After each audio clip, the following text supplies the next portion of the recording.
un enseignement accéléré. Fils d'un célèbre maître de sabre, Matajiro Yagyu fut renié par son père qui estimait que le travail de son fils était trop médiocre pour espérer en faire un maître. Matajiro, qui avait décidé malgré tout de devenir un maître de sabre, partit vers le mont Futara pour y rencontrer le fameux maître Benzo. Mais Benzo confirma le jugement du père.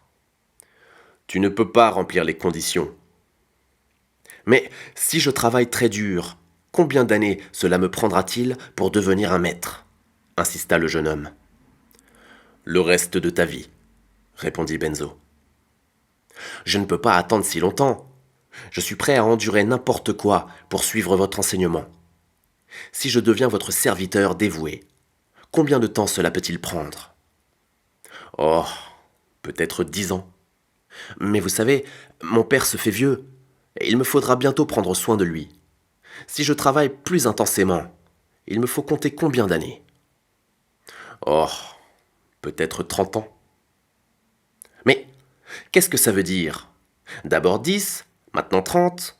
Croyez-moi, je suis pourtant prêt à supporter n'importe quoi pour maîtriser cet art dans le temps le plus court. Bien. Dans ce cas, vous aurez à rester 70 ans avec moi.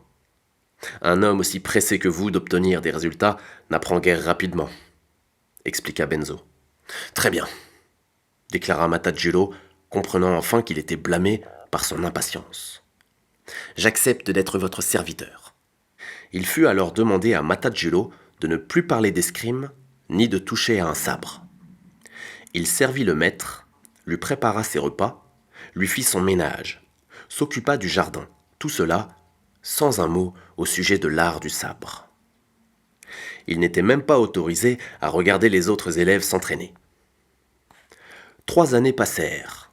Matajiro travaillait toujours et il pensait souvent à son triste sort, lui qui n'avait pas encore la possibilité d'étudier l'art auquel il avait décidé de consacrer sa vie. Or, un jour, alors qu'il faisait le ménage tout en ruminant ses tristes pensées, Benzo se glissa derrière lui en silence et lui donna un terrible coup de bokken, sabre de bois. Le jour suivant, alors que Matajiro préparait du riz, le maître l'attaqua encore d'une façon tout à fait inattendue.